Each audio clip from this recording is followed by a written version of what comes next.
Hello, my name is Jacob, and I am a Norse pagan. And today, I'm finally talking about something that I've mentioned so many times and something that's so important to my personal practice. And that is the idea and belief behind Landvaettir, or land spirits. And what we have here is some beautiful nature, but also down this stream, it eventually leads to a congregation of creeks and streams. And there is a land spirit I know so well. I would even go far as to say that we are friends. I've been here several times to leave offerings, and I'm excited to finally see them again after almost 3 months of not being here. I thought of no better place to talk about Landvaettir officially on its own video for its first time than here.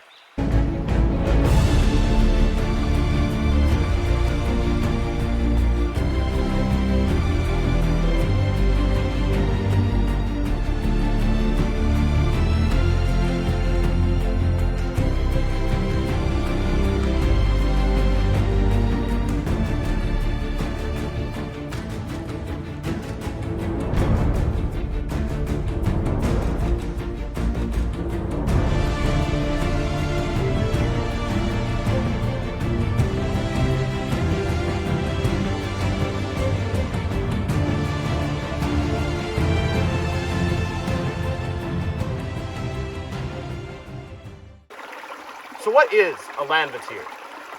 So it's actually written in Myths and Symbols in Pagan Europe, one of my favorite books, and I'll actually be reading from today directly. But it mentions that land spirits are there when the gods can't be.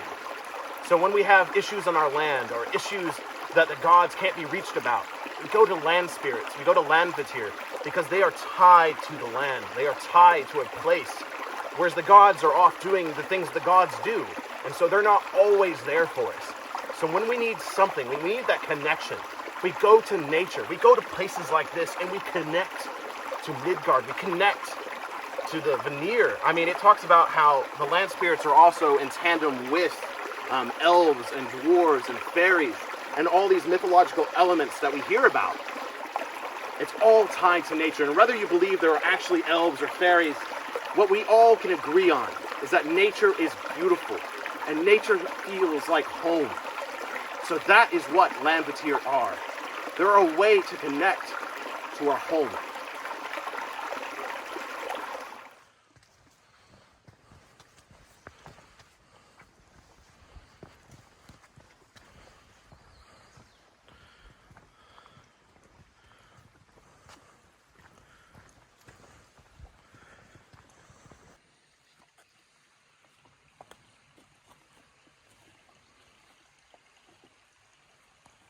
You know, as much as I love nature, I love Kentucky at times, I don't like summer. I prefer hiking in the winter. There's no bugs, there's no snakes. I mean, the trails are clear. You still get your exercise, you still get the views.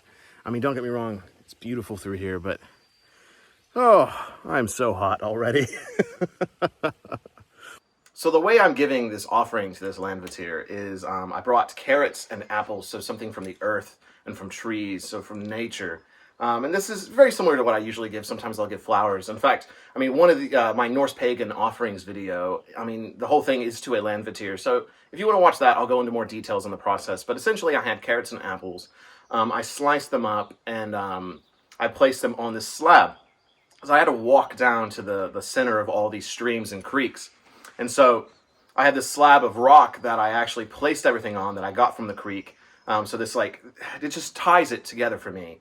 And so I carried everything down to the base of all of this energy, and I gave the offering, and I talked to the spirit, and just communed with it.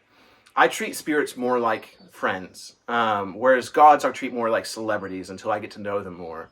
And I mean, respect land spirits, respect Landvaettir, but just feel them out. I mean, this one I'm very comfortable with. I mean, I've been here several times to talk to it and give to it, and I mean, each time I just feel like I'm getting closer, and for some reason it builds this bond of connection between me and this entire trail and this entire area, where I feel just so at home here. I feel no threats from the nature around me. I mean, I've had no bad experiences with any, animals or any insects. I respect it. I'll pick up trash if I see it. it's just a wonderful relationship, and I feel so comfortable here, and it really is like visiting a friend. So I also brought today Myths and Symbols in Pagan Europe, and I actually want to read from you some of the stories from Iceland and Scandinavia that it has in here of land spirits. It actually has a really good section, one of the best I've ever found on Landvaettir within a novel. When it came to the practical needs of every day, the people seem to have turned to a company of local spirits closely linked with the land itself, whose favor could bring good fortune in farming, hunting, fishing, and protect children and animals. One night, Björn dreamed that a rock dweller came to him and offered to enter into a partnership with him, and it seemed to him that he agreed. Then a he-goat joins his goats, and his livestock increased so rapidly that he soon was prosperous. After that, he was called Goat Björn. People with second sight saw how all the land spirits followed Goat Björn to the thing, and followed his brothers Thorsten and Thord when they were hunting and fishing.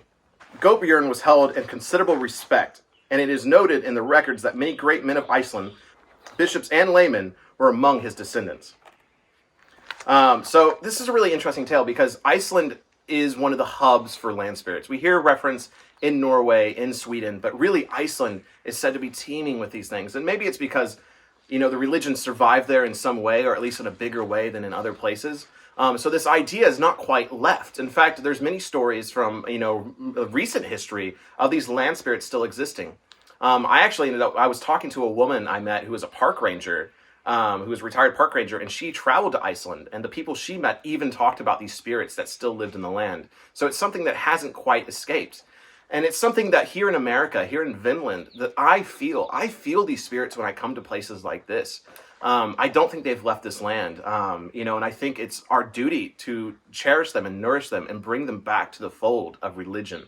Here's another account I wanted to bring up, which talks about an Icelandic settler was said to make sacrifices of food to a waterfall near his house. And his sheep increased greatly because he made good decisions as which should be slaughtered in autumn, and which were worth keeping. There is no suggestion, so continuing down, this kind of talks about how the spirits were actually there in Iceland before the settlers actually even arrived. There is no suggestion that these spirits accompanied the settlers to Iceland. The implication is that they were already there, closely bound to the new land. The land spirits could be offended by violence, and it is said that for a long time no one dared settle in southern Iceland near Hierolif, where Hierolif was one of the first settlers, was murdered by his Irish thralls. This was not because the place was thought to be haunted, but because of the land spirits. In the 19th century, an Icelandic clergyman recorded that certain rocks and stones in northeastern Iceland were called stones of Landvaettir, or land goddesses.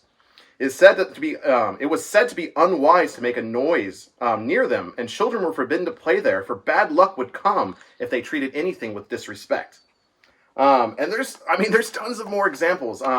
Seriously, if there's any book I recommend next to Poetic Edda, Myths and Symbols in Pagan Europe. I can't say it enough. I love this book. It has so many great examples that really just highlight what this faith is, and especially the small nuances like Landvaettir. So really what we need to take away from Landvaettir is that this is a religion of equality, of oneness in a way. Whereas the monotheistic model is God, man, land, animals, so we're above everything besides God, or the deity. In a way, it's recognizing that everything is part of a greater picture, part of a greater soul. It's said that the stones of our earth are from Ymir, the clouds are his thoughts, the water is his blood. It is all coming from something bigger than us. And that's something we all can take away from this faith. Even if people don't worship the Norse gods or not, it's the idea that this earth, that Midgard, that all of us are connected. That us, gods, animals, sea, land, air, earth, it's all connected. We're all equals in a way. We can't exist without one another. And I feel like our world has gotten so out of balance. So that if you ever feel out of balance yourself, come to a place like this. I think that's all I wanted to talk about today in this video. So please, go hug a tree. But also just enjoy nature. Enjoy the balance of all things. Let us return to balance. Let us return to nature. So until the hall, until we can worship in nature together. Skål!